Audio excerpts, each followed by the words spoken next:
जय गुरु जी। शुक्राना गुरु जी। मैं आपकी संगत हूँ और मैं आज आपके सामने एक सत्संग शेयर करना चाहती हूँ। शायद गुरु जी की बहुत दिनों से इच्छा है कि मैं कोई सत्संग शेयर करूँ, बट गुरु जी मुझे नहीं पता था आपका सत्संग कैसे शेयर करते हैं। पर आज आपकी कृपा से मैं आपकी संगत एक सत्संग शेयर करने जा रही हूँ। सॉरी गुरु जी, संगत मैं अपना नाम पता नहीं बताऊँगी, लेकिन मैं अपना सत्संग शेयर करूँगी। मैं तो हुआ इस तरह की, मेरी तो गुरु जी के साथ जर्नी स्टार्ट 2020 में हुई थी, लेकिन 2018 में मेरे हस्बैंड के मासी और मासर जी एक बार आए थे दिल्ली, और वो मेरे हस्बैंड को अपने साथ बड़े मंदिर लेके गए थे। बड़े मंदिर में उन्होंने वहाँ पे लंगर प्रसाद चखा। 2 दिन मेरे हस्बैंड अपनी मासी मासर जी के साथ वहाँ गए और वहीं पे मेरे हस्बैंड को गुरु जी का स्वरूप मिला। तब हमको गुरु जी के बारे में कुछ भी नहीं पता था, और गुरु जी का जो स्वरूप था वो हमने ला करके अपने पूजा घर में रख दिया था। बस हम रोज़ उनके सामने एक दिया जलाते थे। हमको गुरु जी की महिमा के बारे में कुछ भी नहीं पता था, ना ही हमने उनसे कभी कुछ मांगा ना कुछ बोला।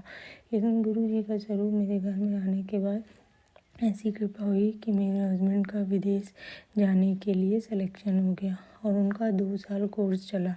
और उस कोर्स के बाद हम विद फैमिली, मेरे हस्बैंड, मेरी 2 बेटियां, मेरी सास और सभी लोग विदेश जाने के लिए 2020 में तैयार हो गए। हम लोग यहाँ से गए गुरु जी, और हमारी फ्लाइट जो थी वुहान की थी। लेकिन वुहान जाके मेरे हस्बैंड, मेरी सास और मेरी छोटी बेटी जो थी वो कोविड पॉजिटिव हो गई। इस दौरान उन तीनों को हॉस्पिटल में और होटल में करीब 54 दिन रखा, और मैं और मेरी बड़ी बेटी 54 दिन तक अलग दूसरे होटल में थे। इसी बीच हमने बहुत दुख झेले, बहुत कष्ट झेले, और हमारे हस्बैंड, मेरी सास और मेरी छोटी बेटी, इन तीनों का पासपोर्ट ब्लॉक कर दिया। हमको जहाँ पोस्टिंग जाना था वहाँ जाने के लिए हमारे सारे रास्ते बंद हो गए। हम लोग दिन रात पूजा अर्चना सब करते थे।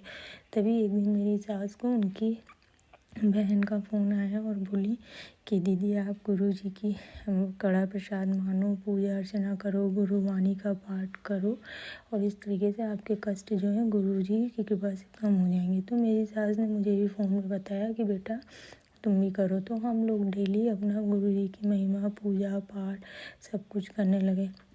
ऐसे करते करते 54 दिन बीत गए, और एक दिन सुबह सुबह मेरी सास को गुरु जी का स्वरूप जो है सपने में दिखाई दिया। और उसी दिन भगवान की कृपा से, गुरु जी की कृपा से हमारा पासपोर्ट मेरे हस्बैंड का, मेरी बेटी का और सास का खुल गया। और फिर जहाँ हमारी पोस्टिंग आई हम लोग सब लोग एक साथ वहाँ चले गए। तो गुरु जी ने अपनी कृपा ऐसे ही हमारे ऊपर बरसाई, और इस तरह चमत्कार किए। हमारी लाइफ में छोटे बड़े बहुत सारे चमत्कार गुरु जी ने किए हैं और करते आ रहे हैं। मैं और भी सत्संग आपके आगे शेयर करूँगी। संगत जी, अगर इस सत्संग को शेयर करने में मुझसे कोई भूल चूक या कोई गलती हो गई तो मुझे माफ़ करना। अब अंत में अपनी वाणी को विराम देते हुए मैं आपसे बस यही कहूँगी, ओम नमः शिवाय, शिव जी सदा सहाय। ओम नमः शिवाय, गुरु जी सदा जय। हर पल शुक्राना गुरु जी, हर पल शुक्राना। जय गुरु जी।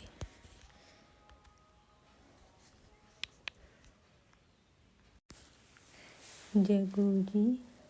मैं गुरु जी की संगत आज आपके सामने अपना एक दूसरा सत्संग प्रस्तुत करने जा रही हूँ।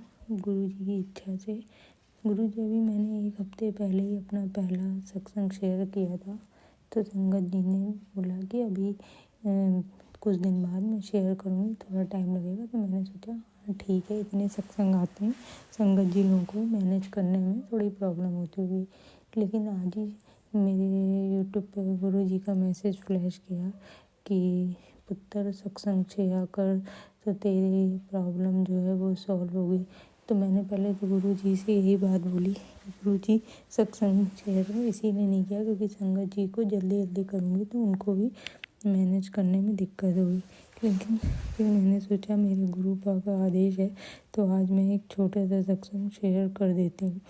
तो जैसा गुरु का ये इसी साल जनवरी 2024 की बात है, मुझे कुछ मेंसेस की प्रॉब्लम 1 महीने से हो रही थी।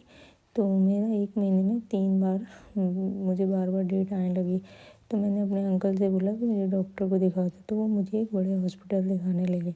तो जिस दिन मैं पहले तो 15 तारीख को गई, 15 जनवरी को, तो उस दिन मुझे डॉक्टर नहीं मिले। फिर उन्होंने बोला कि डॉक्टर आपको 16 को मिलेंगे। फिर हम 16 तारीख की सुबह गए। जब 16 तारीख की सुबह गए तो पता चला जो गायनो जिसे हमें दिखाना था वो लेडी डॉक्टर ना के जेंट्स डॉक्टर आई। तो ये सुनकर के मैं बहुत खुश हो गई कि ये तो पक्का मेरे गुरु पाई हैं और वही मुझे अपना दर्शन देंगे। फिर हम गए, मैंने उनको दिखाया तो गुरुजी मुझे बहुत सालों से थायराइड की समस्या है, लेकिन मैं दवाई नहीं खाती। और जैसे ही डॉक्टर ने देखा मुझे, उन्होंने मेरा पेट छू के बोला कि बेटा थायराइड टेस्ट करा, तुझे थायराइड होगा और तू दवाई, मैंने बोला कि मैं दवाई नहीं खाती। तो बोले ठीक है, मैं देखता हूँ, रिपोर्ट आने दो फिर मैं बताऊँ। तो मेरा पहले तो थायराइड टेस्ट हुआ, उसके बाद उन्होंने बोला कि बेटा अल्ट्रासाउंड भी कराना है। मैं अल्ट्रासाउंड भी कराने गई तो उस दिन डेट भी 16 थी और जिस रूम नंबर में अल्ट्रासाउंड होना था तो वो भी 16 था। तो मैं 16 नंबर देख के इतना खुश हो गई कि मेरे गुरु पा ने मुझे ब्लेस कर दिया। मैंने अल्ट्रासाउंड कराया, वहाँ डॉक्टर से पूछा तो बोली सब कुछ नॉर्मल है, कुछ नहीं। फिर डॉक्टर ने मुझे बोला कि आप 3 बजे रिपोर्ट्स लेके दिखाने आइएगा, थायराइड वगैरह सब। जब मैं 3 बजे गई तो मैं मन ही मन गुरु जी का मंत्र जाप करते जा रही थी। मुझे ये डर लग रहा था कहीं ऐसा ना हो 15 साल से थायराइड की दवा मेरी स्टार्ट नहीं हुई, कहीं डॉक्टर मेरी स्टार्ट ना कर दे। लेकिन जब मैं गई, मैंने डॉक्टर को दिखाया तो उन्होंने सारी रिपोर्ट्स देखी, सब कुछ था, तो उसमें केवल थायराइड ही हल्का सा है। लेकिन उन्होंने बोला कि बेटा तू 1 महीना दवा खा, अगर उसके बाद मैं दोबारा फिर से चेक कराऊंगा थायराइड, अगर तब होगा मैं तब शुरू करूँगा, अभी नहीं शुरू करूँ। तो इस तरीके से हमारे गुरु जी हम लोगों के ऊपर ऐसे ब्लेसिंग देते हैं, इस तरीके से हमारे ऊपर अपनी कृपा बरसाते हैं कि वो मेरे मन की बात जान गए और उन्होंने मेरी थायराइड की दवा नहीं स्टार्ट करी। मैं इतना डर रही थी और उन्होंने मेरी तबीयत भी सही कर दी। जय गुरुजी, शुक्राना गुरुजी। मैंने अपना नाम और पता गुप्त रखा, इसके लिए मैं माफ़ी चाहती हूँ संगत जी। और मुझसे जाने अनजाने में कुछ भूल चूक हो गई सत्संग शेयर करने में तो मुझे माफ़ करना।